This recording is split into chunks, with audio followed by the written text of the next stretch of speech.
Liam was a typical 12-year-old, full of energy and enthusiasm, with a bright future ahead of him. His afternoons were often spent at the soccer field, honing his skills and dreaming of becoming a professional player one day. It was an ordinary day in the quiet suburban town of Fairview, a place where everyone seemed to know everyone, and the biggest excitement was the annual parade at the town square. Liam had just finished soccer practice and was riding his bike home. The sun was beginning to set, casting a golden glow over the tree-lined streets. The journey home should have been uneventful, like every other day. Liam pedaled casually, thinking about the game he had just played and how he could improve his passing for the next practice. His bike, an old but cherished hand-me-down from his father, had been his trusty companion for years. The faded blue frame and slightly squeaky brakes were familiar comforts. As he approached the corner of Elmwood Avenue, 2 police cruisers were parked on the side of the road. Liam barely paid them any mind until one of the officers stepped out and flagged him down. Confused, Liam slowed to a stop. The officer, a tall man with a stern expression, approached him while his partner lingered by the car, speaking into a radio. "Hey, kid," the officer said, his tone sharp and authoritative. "Where'd you get that bike?" Liam blinked, startled by the sudden question. "It's mine," he replied, his voice steady but uncertain. The officer's eyes narrowed as he glanced at the bike. "We got a report of a stolen bike matching this description." "You sure you're telling the truth?" "I'm sure," Liam insisted. "It's my bike. My dad gave it to me." Before Liam could say anything more, the officer gestured for him to step off the bike. "We need to check this out," he said, his tone leaving no room for argument. Liam hesitated but complied, his heart pounding in his chest. He felt the weight of the officer's scrutiny as the man examined the bike. The partner joined in, adding an air of tension that Liam couldn't shake. "Let's see some ID," the second officer said. "I don't have ID." "I'm 12, Liam replied, his voice cracking slightly under the pressure. The officers exchanged a glance, their suspicion growing. Liam felt the unease creeping up his spine. He wasn't sure what he had done wrong or why they didn't believe him. A small crowd began to gather. A man walking his dog stopped to watch, followed by a woman pushing a stroller. Someone pulled out a phone and started recording. "Look, I'm just trying to get home," Liam said, his voice trembling. "This is my bike, I swear."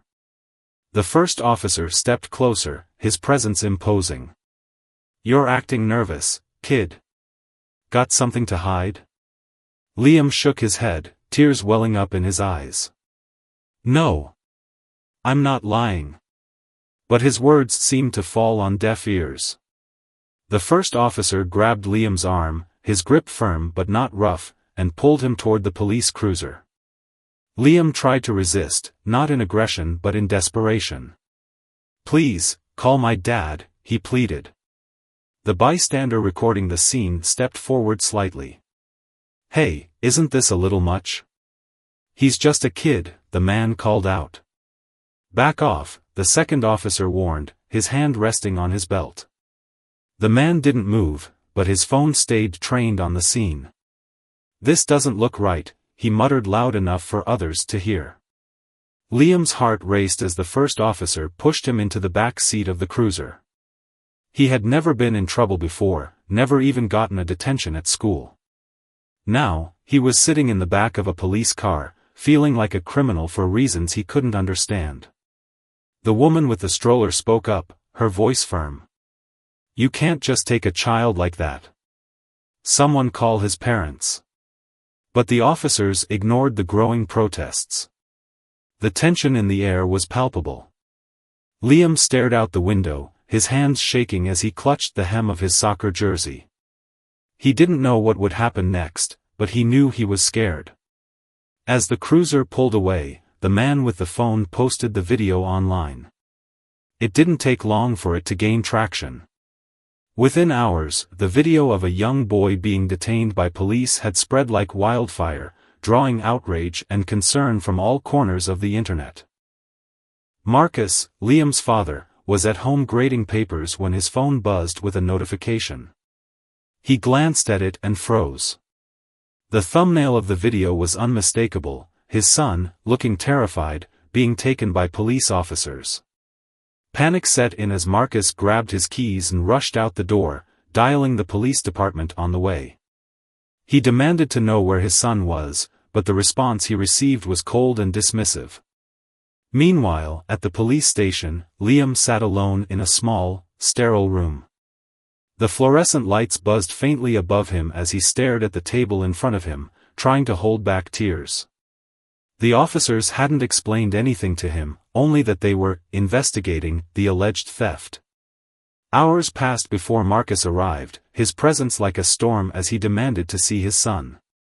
The officers initially resisted, but Marcus's persistence won out. When Liam saw his father walk through the door, the relief was overwhelming. "Dad!" Liam cried, running into his father's arms. Marcus held him tightly, his voice steady but laced with anger. "It's okay, son. I'm here now." But Marcus knew it wasn't okay. Not by a long shot. As he escorted Liam out of the station, the weight of what had happened began to sink in. This wasn't just about a misunderstanding or a mistake. This was about something deeper, something that had been simmering beneath the surface for years. The ride home was quiet, but the silence was heavy with unspoken words. Marcus glanced at Liam in the rearview mirror, seeing the exhaustion and fear etched on his young face. He gripped the steering wheel tighter, vowing to do whatever it took to ensure this never happened again, not to Liam, not to anyone. By the time they reached home, the video had already amassed thousands of views. Comments poured in, some expressing outrage and others defending the officers. The community of Fairview was quickly dividing, and Marcus found himself thrust into a battle he hadn't asked for but couldn't walk away from. That night, as Liam finally drifted off to sleep, Marcus sat at the kitchen table, staring at the video playing on his phone. The image of his son's terrified face burned into his mind. He didn't know exactly what he would do next, but he knew one thing for certain: he wasn't going to let this go. The events of that day would soon ignite a series of actions that would change Fairview forever, testing the courage and resilience of a man who simply wanted to protect his son and make the world a little better for him. But in the quiet of that moment, Marcus was just a father, grappling with the harsh reality of the world his son was growing up in. Fairview wasn't the kind of town where things like this happened, or at least that's what people told themselves. On the surface, it was idyllic. Families picnicked in the park on weekends, neighbors exchanged smiles as they watered their lawns, and kids like Liam rode their bikes down streets lined with picket fences. But under the surface, there were cracks, fractures that only revealed themselves when the light hit at just the right angle. And now, thanks to the viral video, those cracks were on full display for the world to see. For Marcus, the night after Liam's detention was sleepless. He sat at the kitchen table, surrounded by the hum of a town that had gone to bed, his phone buzzing incessantly with notifications. Friends and family were reaching out, their messages a mixture of shock, sympathy, and anger. He scrolled through the comments on the video, his chest tightening with every line. "How could the cops do this to a child?" one person wrote. "This is what happens when we let kids run wild," countered another. Marcus put the phone down, feeling the weight of the situation settle on his shoulders. He looked toward the stairs, where Liam was fast asleep in his room. His son's bike was still leaning against the porch, a silent reminder of the day's events. Morning came quickly, and with it, the media. News vans were parked on the street outside their home, reporters eager to catch a soundbite from the man at the center of the storm. Marcus drew the curtains tightly, shielding Liam from the chaos outside. "Dad, why are there so many people outside?" Liam asked, his voice groggy from sleep as he came downstairs. Marcus hesitated, unsure how much to say. "They want to talk about what happened yesterday," he said gently. Liam frowned. Why? I didn't do anything wrong. The innocence in his son's voice broke something in Marcus. He crouched down, placing his hands on Liam's shoulders. I know you didn't. And that's why we're going to make sure everyone knows the truth, okay? Liam nodded, though the fear in his eyes lingered. That day, Marcus made calls. First to the police department, demanding an explanation and an apology. The officer he spoke to was curt and dismissive, insisting the incident was a misunderstanding, and that they were simply following protocol. A misunderstanding? Marcus repeated, his voice rising. You put my son in the back of a police car like he was a criminal. You didn't even call me. The officer sighed, the kind of sigh that carried both frustration and indifference. Sir, if you'd like to file a formal complaint, you're welcome to do so. Otherwise, there's nothing more I can say. Marcus hung up, his hands trembling with anger. He felt powerless, but that feeling didn't last long. He had always taught Liam to stand up for what was right, and now it was time to live by those words. He spent the rest of the day drafting a statement, recounting the events of the previous afternoon in detail. He sent it to local news outlets, posted it on social media, and reached out to community leaders. By evening, his efforts had paid off. A group of concerned parents organized a meeting at the local community center, inviting Marcus to share his story. The room was packed, the air buzzing with tension and anticipation. Marcus stood at the front, holding a microphone, his hands steadied despite the storm raging inside him. My son, Liam, is 12 years old, he began. Yesterday, he was stopped by police officers while riding his bike home from soccer practice. They accused him of stealing his own bike, detained him without contacting me, and treated him like a criminal. All because of a so-called misunderstanding. Murmurs rippled through the crowd, a mixture of outrage and disbelief. I moved to Fairview because I thought it was a safe place to raise my son, Marcus continued. But yesterday, I realized that safety isn't guaranteed for everyone, not when people see the color of your skin before they see the person you are. The room fell silent, the weight of his words settling over the crowd. One woman stood up, her voice trembling with emotion. I have a son too. If this could happen to Liam, it could happen to him. What can we do? Marcus looked at her, his resolve strengthening. We start by holding people accountable. The officers involved need to answer for their actions. And we need to demand better from our police department, better training, better policies, better understanding. The meeting ended with a unanimous decision to organize a peaceful protest at the town square. Flyers were printed, posters were made, and the word spread quickly. By the next morning, the story had grown beyond Fairview. National news outlets picked it up, bringing more attention, and more scrutiny, to the small town. Not everyone was on Marcus's side. A counter-narrative began to form, fueled by those who believed the police had done nothing wrong. They were just doing their job, some argued. The kid probably looked suspicious. The divide in the community became more apparent with each passing day. On one side were those rallying for justice, their voices loud and unwavering. On the other were those who saw Marcus's actions as an overreaction, accusing him of stirring up trouble where there was none. Through it all, Marcus stayed focused. He spent hours preparing for the protest, working with local activists to ensure it remained peaceful.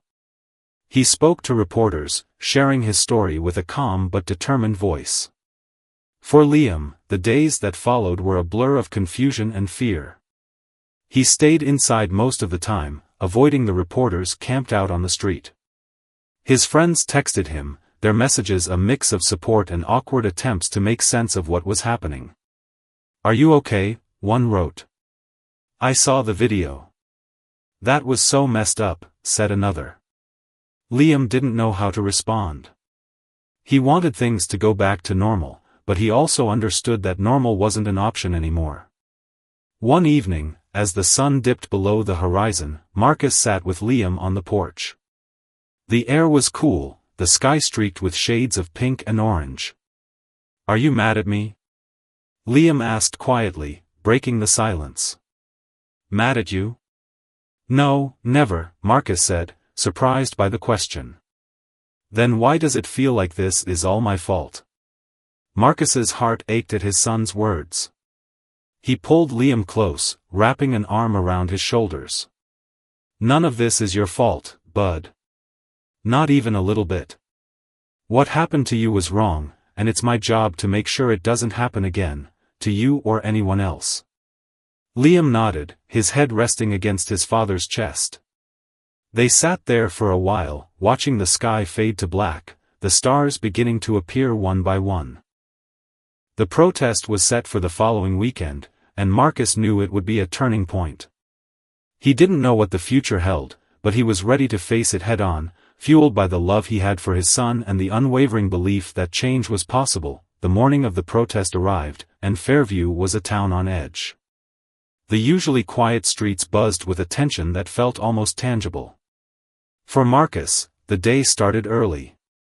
He woke up before the sun, his mind racing with thoughts about what was to come. As he sipped his coffee, he glanced over the stack of protest signs leaning against the wall, each one bearing a message of justice, equality, and hope. In the living room, Liam sat on the couch, holding a poster he had made himself. It was simple but powerful: "I am not a threat." The words were written in bold black letters against a bright white background. Marcus felt a surge of pride as he looked at his son. Despite the fear and confusion of the past few days, Liam had shown incredible resilience. "Are you sure you want to come today?" Marcus asked gently. Liam nodded without hesitation. "I want to be there, Dad. I want people to know the truth." Marcus smiled and ruffled Liam's hair. "All right, then. We'll face this together." By mid-morning, the town square was a sea of people. The turnout was far larger than anyone had anticipated. Families with children, college students, retired veterans, and local activists all gathered, holding signs and chanting slogans. The atmosphere was electric, a mix of anger, hope, and determination.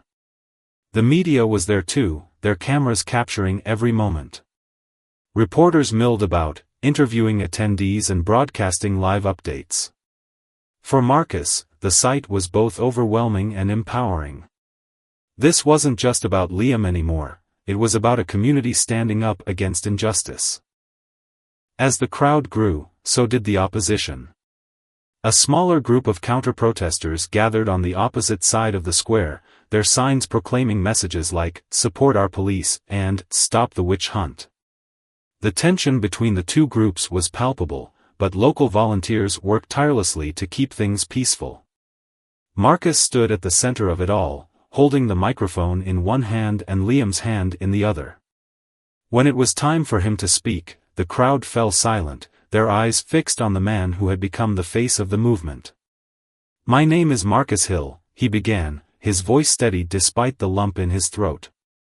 "I'm here today because my 12-year-old son, Liam, was detained by police officers for riding his bike home from soccer practice. They accused him of stealing his own bike, and when he tried to explain, they didn't believe him. They didn't call me. They didn't treat him like a child. They treated him like a criminal." The crowd murmured in agreement, their anger simmering beneath the surface. "What happened to Liam isn't just about one bad decision or one bad day," Marcus continued. "It's about a system that allows children to be seen as threats because of the color of their skin. It's about a society that still struggles to value every life equally. And it's about a community that has the power to demand better." Applause erupted, a wave of support that washed over Marcus and gave him the strength to keep going. "Today, we're not just here for Liam. We're here for every child who has ever felt afraid, for every parent who has ever worried about their kid walking home, and for every person who believes that justice is worth fighting for." As Marcus spoke, Liam looked out at the crowd. He saw classmates, neighbors, and even people he didn't recognize, all standing together. It was a moment he would never forget, a moment that made him feel both small and significant at the same time. When Marcus finished, the crowd erupted into cheers and applause. But the work was far from over. The protest transitioned into a march, with the group moving through the streets of Fairview, their voices echoing off the buildings. As the march wound through the town, a surprising thing happened. Residents who hadn't planned to join the protest began stepping out of their homes and joining the crowd. Shopkeepers closed their stores and handed out water bottles to the marchers. Even some of the counter-protesters put down their signs and joined in, moved by the raw emotion and unity of the moment. The march ended back at the town square, where local leaders took turns speaking. Among them was a retired police officer named John Martinez, who had served Fairview for over 30 years. He took the microphone and addressed the crowd with a voice that carried both authority and compassion. "As a former officer, I've seen the best and the worst of law enforcement," Martinez said. "And I'll tell you this, good officers don't fear accountability. They embrace it because it makes them better. What happened to Liam shouldn't have happened, and we need to make sure it never happens again."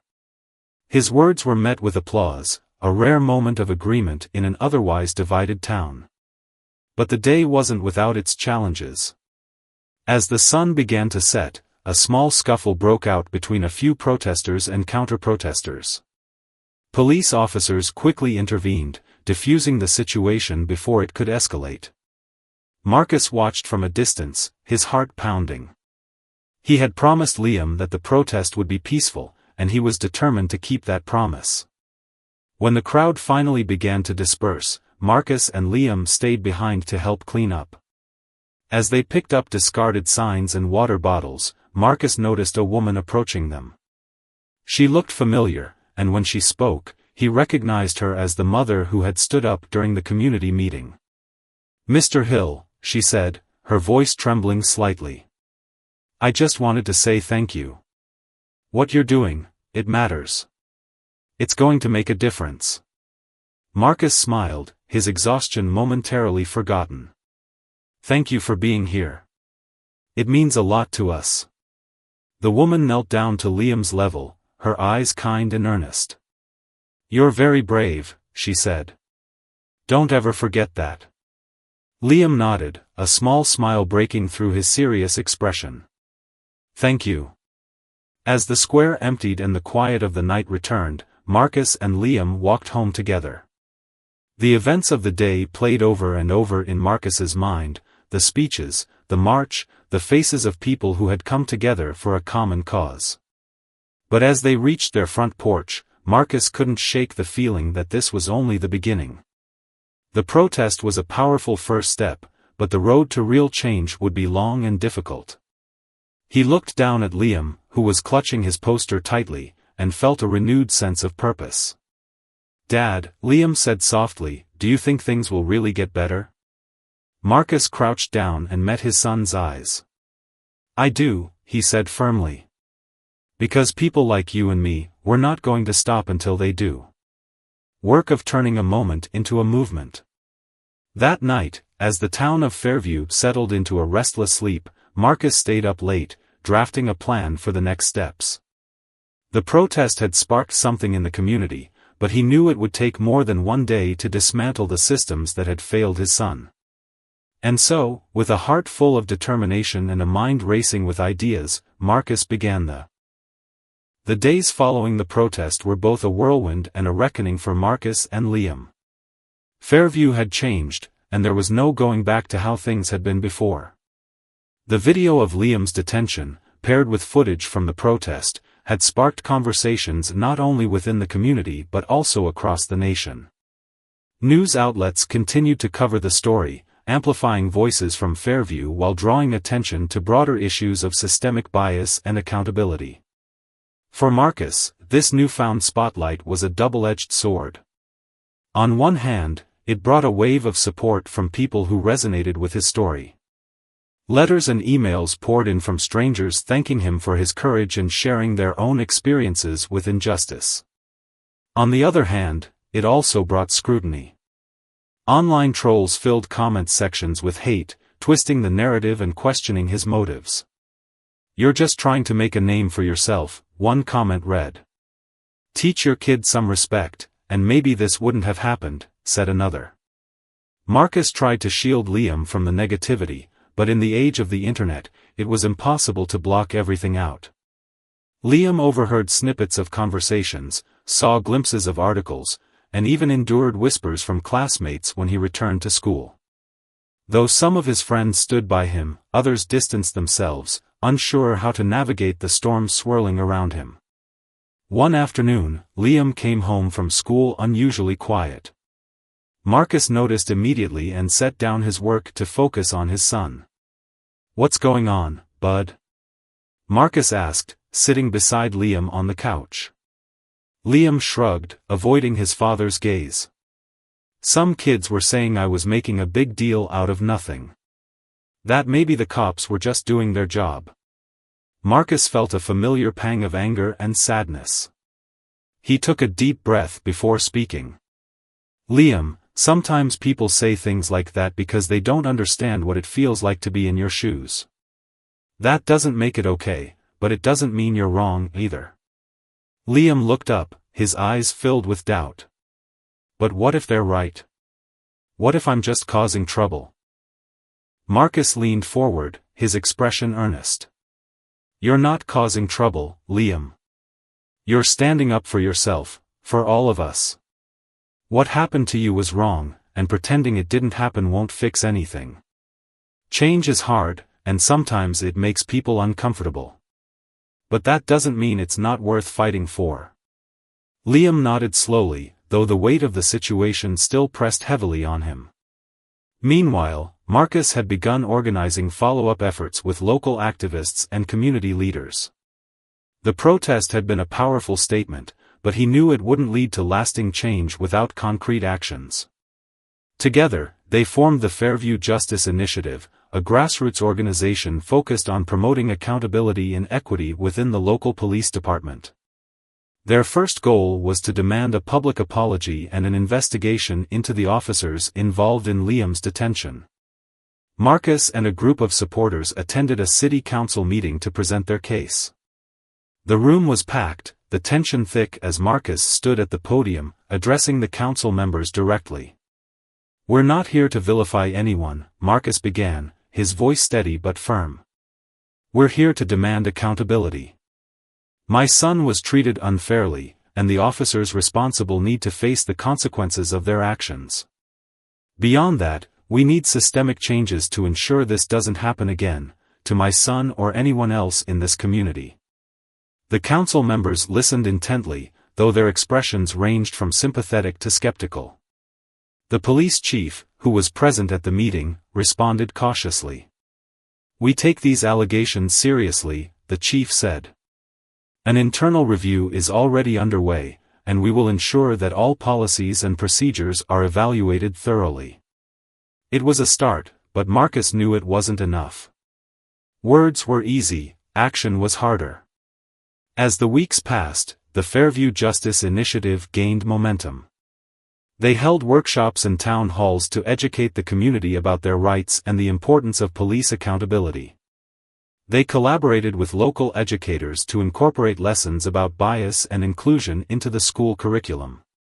And they worked tirelessly to push for reforms, including mandatory bias training for officers and the establishment of an independent oversight committee. Through it all, Marcus remained at the forefront, balancing his advocacy work with the responsibilities of raising Liam. Their bond grew stronger as they navigated the challenges together, finding solace in each other's unwavering support. But not everyone was on board with the changes. Resistance came from unexpected places.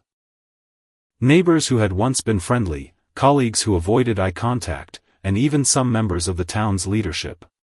The tension in Fairview reached a boiling point when the internal review cleared the officers involved in Liam's detention of any wrongdoing. The news was a blow to Marcus and the entire movement. For a moment, it felt like all their efforts had been in vain. But Marcus refused to give up. They may have cleared those officers, but that doesn't mean we stop fighting, Marcus said during an emergency meeting of the Fairview Justice Initiative. This isn't just about one incident. It's about creating a better future for everyone in this town. And that means we keep pushing, no matter how many setbacks we face. The group decided to escalate their efforts, organizing a second protest and reaching out to state and national organizations for support. The movement grew, drawing attention from civil rights groups and prominent activists who offered their resources and expertise. Meanwhile, Liam was finding his own voice. Encouraged by his father, he spoke at a school assembly about his experience, sharing his perspective with classmates and teachers. His bravery inspired others to open up about their own encounters with bias and discrimination, sparking important conversations within the school community. One day, Marcus received an unexpected phone call. It was from Officer John Martinez, the retired police officer who had spoken at the first protest. Martinez had been quietly working behind the scenes, using his connections within the department to advocate for change. "I think I can help you," Martinez said. "But it's going to take some time." Marcus felt a glimmer of hope. "What do you have in mind?" "I can't promise anything," Martinez replied, "but I'm working on getting some of the department leadership to sit down with you and hear you out. If we can get them to see the bigger picture, maybe we can start making progress from the inside." It wasn't the breakthrough Marcus had hoped for, but it was a step in the right direction. He thanked Martinez and agreed to the meeting, knowing it could be a turning point, or another dead end. As the date for the meeting approached, Marcus prepared meticulously. He gathered data, testimonials, and proposals, determined to present a compelling case for reform. He knew the stakes were high, not just for Liam, but for the entire community. On the night before the meeting, Marcus sat with Liam in the living room. The weight of the past weeks hung heavy in the air, but so did a sense of determination. "Whatever happens tomorrow," Marcus said, "I want you to know how proud I am of you. You've been so brave through all of this." Liam looked up at his father, his eyes shining with a mixture of gratitude and resolve. "I'm proud of you too, Dad. You're fighting for what's right." As they sat together, the promise of a better future felt closer than ever, even if it was still just out of reach. For Marcus, the journey was far from over, but he knew one thing for certain: he wouldn't stop until justice was served, no matter how long it took. The day of the pivotal meeting dawned with a sense of urgency and trepidation. Marcus felt a mixture of nerves and determination coursing through him as he reviewed his notes once more. His dining table was covered in papers, data reports, personal accounts, and a detailed outline of the changes the Fairview Justice Initiative was proposing. Liam sat across from him, silently working on homework but occasionally glancing up at his father, as if to draw strength from his unwavering focus. "Do you think they'll listen?" Liam asked quietly, his voice filled with a mixture of hope and doubt. "They have to," Marcus replied firmly. "This isn't just about us anymore. It's about what's right. And sometimes, even the most stubborn people can change when they see the truth." Liam nodded, his faith in his father unwavering. He watched as Marcus packed up the materials and prepared to leave for the meeting that could shape the future of their community. The meeting was held at the municipal building, in a room that felt both formal and stifling. Around the long conference table sat members of the police department leadership, city council members, and a few representatives from the Fairview community. Officer John Martinez was also present, his calm demeanor offering a quiet sense of solidarity to Marcus as he entered the room. The atmosphere was tense as Marcus began his presentation. He started by recounting Liam's experience, detailing the events of that day with a precision that left no room for misinterpretation. He then transitioned into broader data, showing trends in police interactions that disproportionately affected marginalized communities.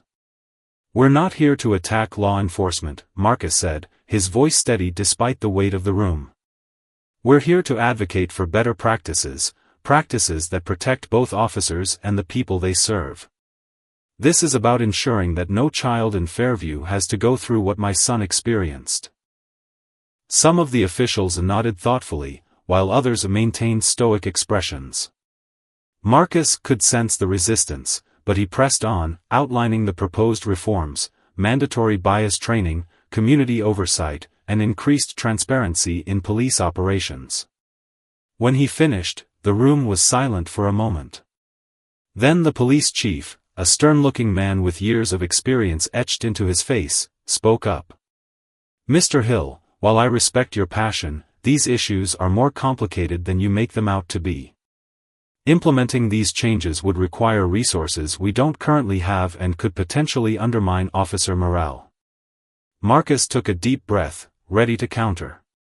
"Chief, with all due respect, the cost of inaction is far greater. This isn't just about morale, it's about trust. Without trust, your department cannot effectively serve this community. And right now, that trust is broken." Martinez chimed in, his voice calm but firm. "Chief, I've served in this department for decades. I know these changes are necessary. Good officers won't feel undermined, they'll feel supported.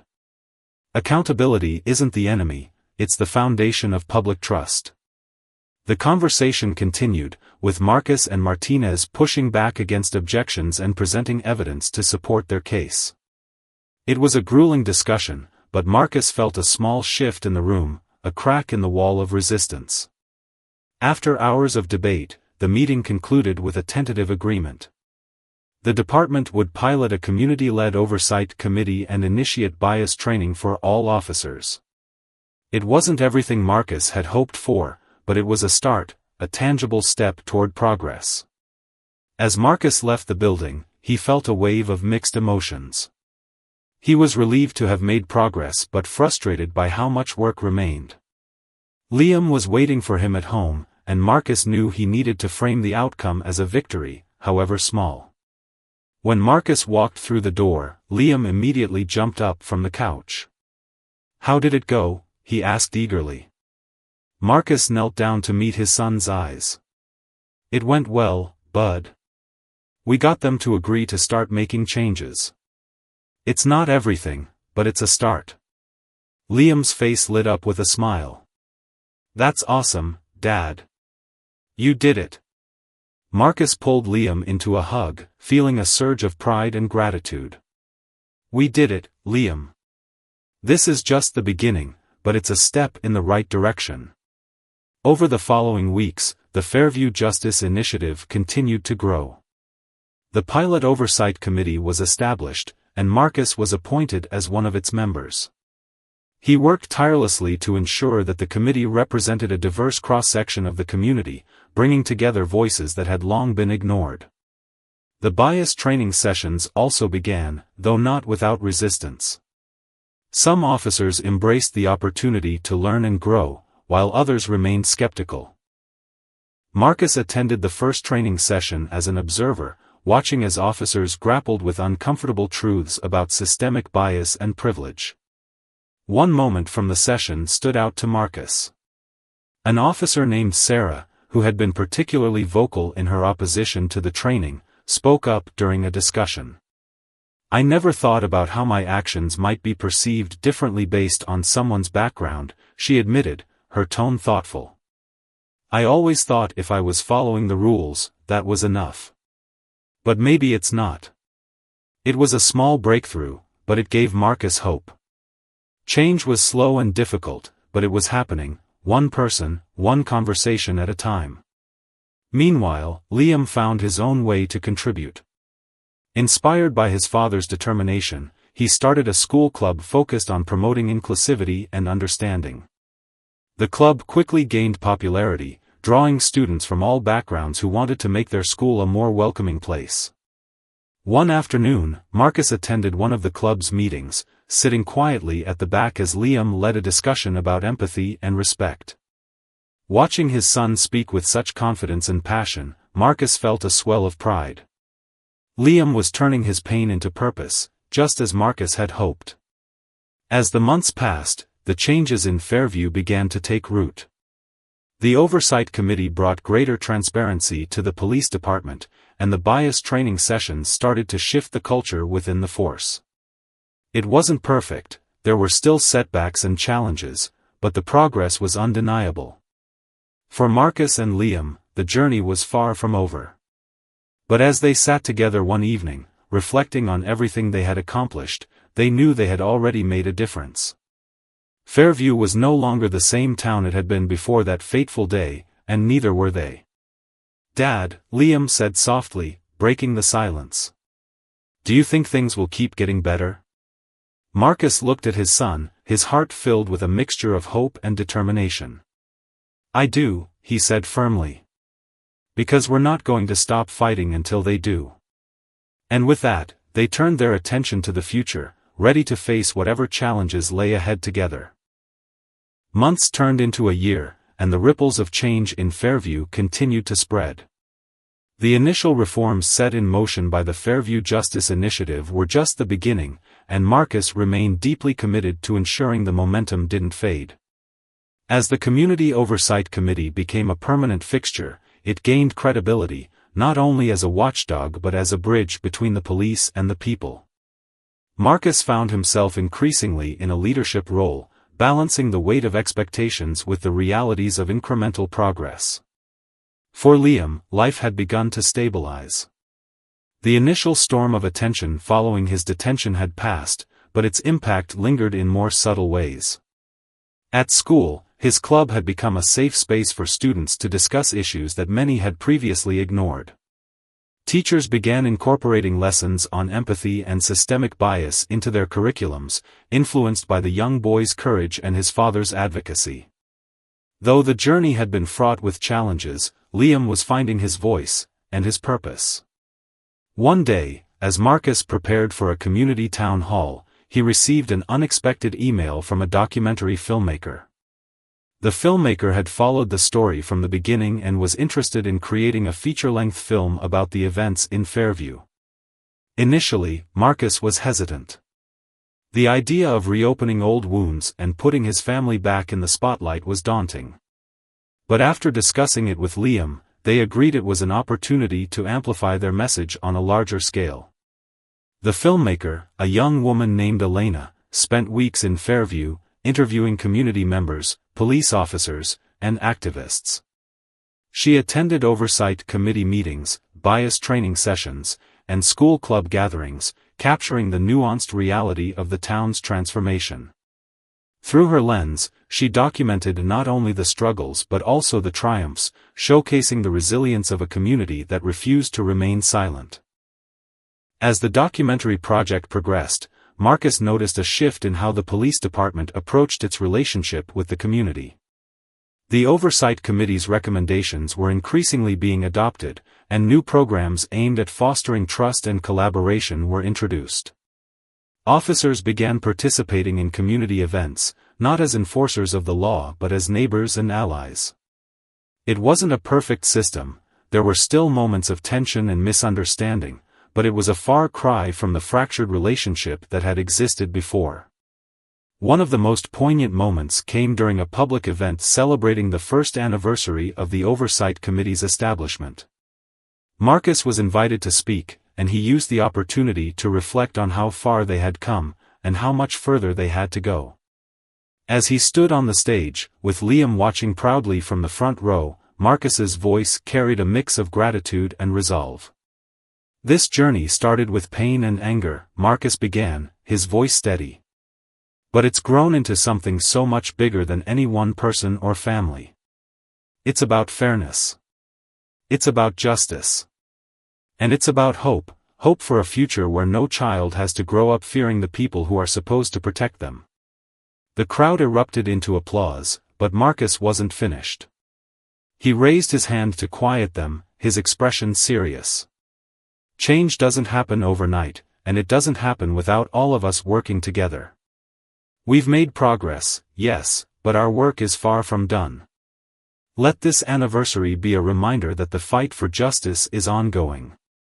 It's not a sprint, it's a marathon. And I'm proud to run it with all of you." Liam, sitting beside his friends from the school club, felt a surge of pride and inspiration. For the first time, he truly understood the depth of his father's commitment, and the power of standing up for what's right. It was a lesson he would carry with him for the rest of his life. In the weeks following the event, the documentary premiered at a local theater, drawing an audience that included people from all walks of life.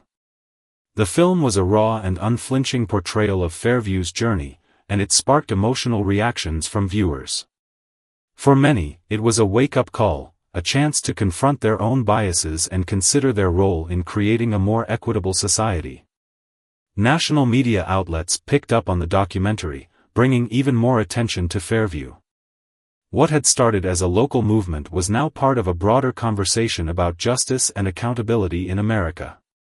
Marcus and Liam were invited to speak at conferences and panels, sharing their story and the lessons they had learned along the way.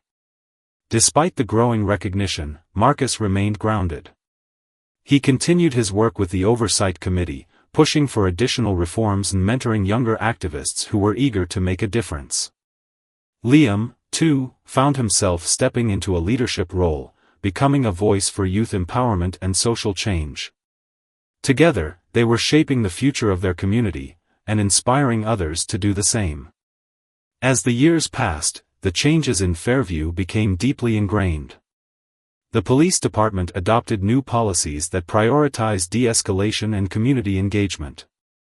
Schools implemented programs that taught students about diversity, empathy, and conflict resolution. And the Fairview Justice Initiative expanded its reach, addressing issues beyond policing and advocating for equity in housing, education, and healthcare.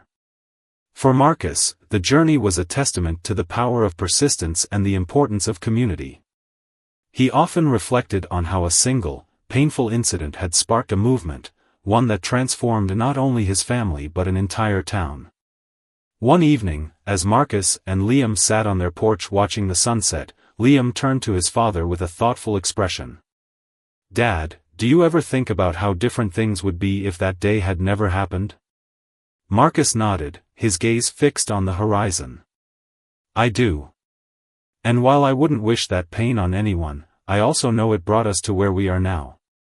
It showed us what we're capable of, how strong we can be when we stand together." Liam smiled, a quiet confidence shining in his eyes. "I'm glad we didn't give up."